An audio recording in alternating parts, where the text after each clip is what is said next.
ஒரு அழகான கிராமத்தில் ஒரு பையன் வாழ்ந்துட்டு வந்தான். அவன் பேர் ரகு. அவன் ரொம்ப ஏழை. பல நாட்கள் அவனோட பாக்கெட் காலியாக தான் இருக்கும். பழைய கிழிஞ்ச செருப்பை தான் அவன் போட்டுட்ருப்பான். பல நாட்கள் அவன் பசியோட தான் தூங்க வேண்டியிருந்தது. ஆனால் அவனோட உள்ளத்தில் யாருமே காண முடியாத ஒரு விஷயம் இருந்துச்சு. அதுதான் அவனோட கனவு. வாழ்க்கையில் பெருசாக ஒன்று சாதிக்கணும், தன்னோட விதியையும் தான் குடும்பத்தோட விதியையும் மாற்றணுங்கிறது தான் அவனோட கனவு. ஆனால் ரகு தன்னோட கனவுகளை மற்றவங்க கிட்ட சொன்னப்ப அவங்கெல்லாம் அதை கேட்டு சிரிச்சாங்க. காலியான பேக்கெட்டுகளோடு இருக்கிற உனக்கு இவ்வளோ பெரிய கனவு எதுக்கு? நாளைக்கு சாப்பாடு கிடைக்குமாங்கிறத பற்றி நீ யோசி அப்படின்னு சொன்னாங்க. இந்த வார்த்தைகள் அவனை ரொம்ப காயப்படுத்துனுச்சு. இருந்தாலும் அவனோட உள்ளத்தோட ஆழ் மனதில், என்னோட தற்போதைய நிலை என் எதிர்காலத்தை முடிவு செய்யாது, நான் ஒரு நாள் கண்டிப்பாக வாழ்க்கையில் சாதிப்பேங்கிற நம்பிக்கை இருந்துச்சு. ஒரு நாள் மாலை நேரத்தில் ரகு நதிக்கரையில் கவலையோடு உட்காந்துருந்தான். அங்கே வந்த ஒரு ஞானி அவனை பார்த்து, மகனே, ஏன் இவ்வளவு கவலையாக இருக்கிறேன்னு கேட்டார். ரகு மெதுவா, குருஜி, நான் ஏழைங்கிறதுனால என் கனவுகள் ரொம்ப பெருசு, என்னால் பெரிய விஷயம் எதுவும் செய்ய முடியாதுன்னு சொல்கிறாங்கன்னு சொன்னான். அவர் மெதுவாக சிரிச்சுக்கிட்டே ஒரு கண்ணாடியை அவன் கையில் கொடுத்தாரு. இதில் உன்னை பாருன்னு சொன்னார். ரகு கண்ணாடியை பார்த்தான். என்ன பார்க்குறேன்னு கேட்டார். நான் என்னையே பார்க்குறேன்னு சொன்னான். உன் கண்ணில் இருக்கிற வலியை பார்க்குறியான்னு கேட்டார். தலையை அசைச்சான். இப்போ இன்னும் ஆழமாக பாரு, அந்த வலிக்கு பின்னால் இருக்கிற நெருப்பை பார்க்குறியான்னு கேட்டார். கபீர் மறுபடியும் கண்ணாடியை பார்த்தான். அவன் கண்ணில் ஏதோ ஒரு சக்தி இருக்கிறத உணர்ந்தான். குருஜி, இப்போ இந்த நெருப்பு தான் உன்னோட நம்பிக்கை. பலர் இதை கவனிக்காமல் விட்டுடுறாங்க. நீ இந்த நெருப்பை பாதுகாத்தா, அதை தைரியத்தோடையும் ஒழுக்கத்தோடையும் வளர்த்தா, எந்த இருண்ட இரவுகள்லையும் உன் பாதையை ஒளிரச் செய்ய முடியும். மக்கள் இந்த கண்ணாடியை தூசி போட்டு மூட முயற்சி பண்ணுவாங்க. உன்னால் எதையும் செய்ய முடியாதுன்னு உன்னை நம்ப வைப்பாங்க. ஆனால் அந்த தூசியை நீ தினமும் துடைக்கணும். உன் உண்மையான முகத்தை தினமும் பார்க்கணும். நீ என்ன செய்ய முடியுங்கிறத ஒருபோதும் மறக்கக்கூடாது. அந்த வார்த்தைகள் ரகுவோட மனசில் ஆழமாக பதிஞ்சுது. அந்த நாள்லேருந்து ரகு தன்னோட வாழ்க்கையை மாற்ற ஆரம்பித்தான். அவன் கிடைச்ச ஒவ்வொரு புத்தகத்தையும் படிக்க ஆரம்பித்தான். எழுதுறதுலையும் பயிற்சி எடுத்துக்கிட்டான். ஒவ்வொரு தவறுலேருந்தும் ஒரு பாடம் கற்றுக்கிட்டான். அவனோட கனவு வெறும் தேர்வில் வெற்றி பெறது மட்டும் இல்லை, தான் குடும்பத்தோட வாழ்க்கையை மாற்றுறது. ஆனால் அவனோட பயணம் அவ்வளவு சுலபமானதில்லை. அவனோட அம்மா ஒரு நோயாளியாக இருந்தாங்க. அவங்களுக்கு அடிக்கடி மருந்து தேவைப்பட்டுச்சு. ஆனால் அவங்க கிட்ட பணம் இல்லை. அவனோட அப்பா ஒரு வயசான விவசாயி. முழு நாளும் வெயிலில் வேலை பார்த்தாலும் பல நாட்கள் வெறும் கையோடு தான் வீட்டுக்கு திரும்புவார்.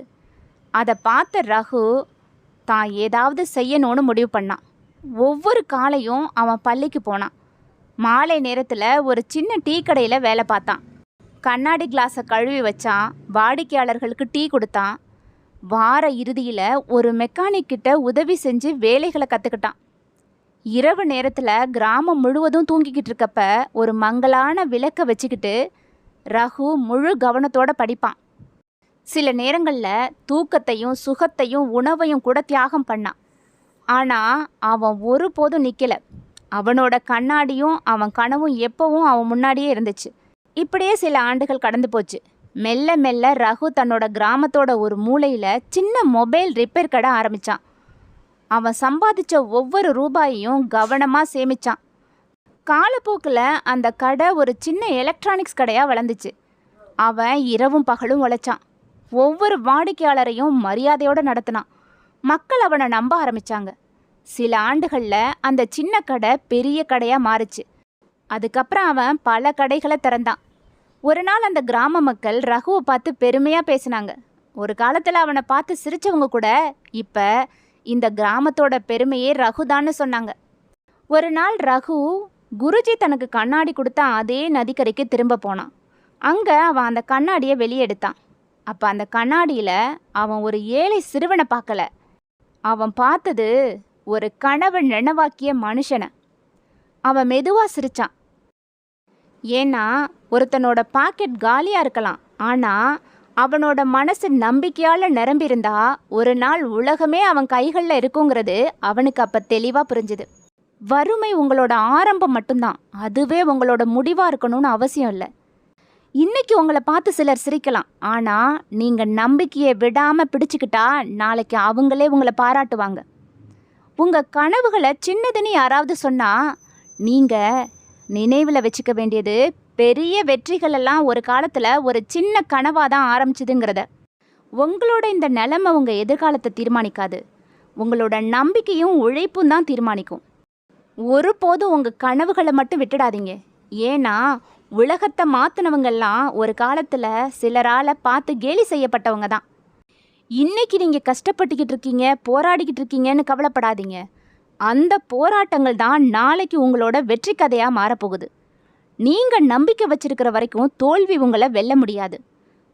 ஒரு நாள் நீங்கள் திரும்பி பார்க்கும்போது அந்த கஷ்டமான நாட்கள் தான் உங்களை உருவாக்கியிருக்குங்கிறது புரியும்.